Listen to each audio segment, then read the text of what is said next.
Hello, Martin Baker here. I'm over in Copthorne in West Sussex, and I've just passing this project that we completed a couple of months ago as it come to dusk.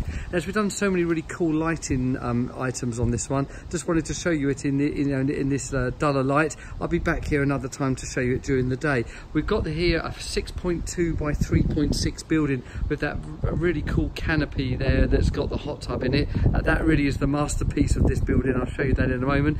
But let me take you inside. You see all the lighting that we've done here. We've got the wall wash, which you've seen before up there, and a bar wash. This is multicoloured. This can change the number of colours. Got it set in green at the moment. And really the bar is the focus of this. Unlike our normal bars, you can see this is a huge full width.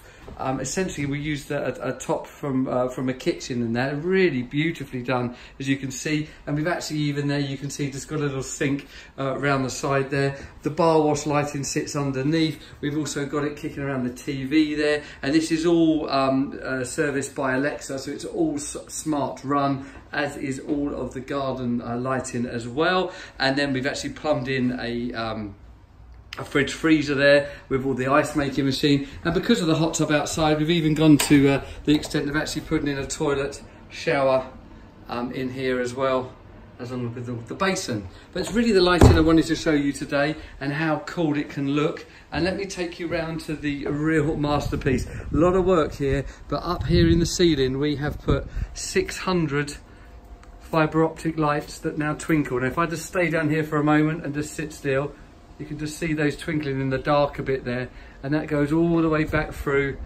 running all the way back through that whole lighting, along with the normal downlighters. It's just a really nice option. So when you're sitting in that hot tub, you get this great effect of the stars just twinkling around. They can change colour, be fixed. Just thought it's a really nice thing to show you. So there you go. I'll be back when the sun's out and the project is absolutely fully complete and the garden's complete. But for now, there is the ultimate entertainment room as dusk falls, beautifully lit.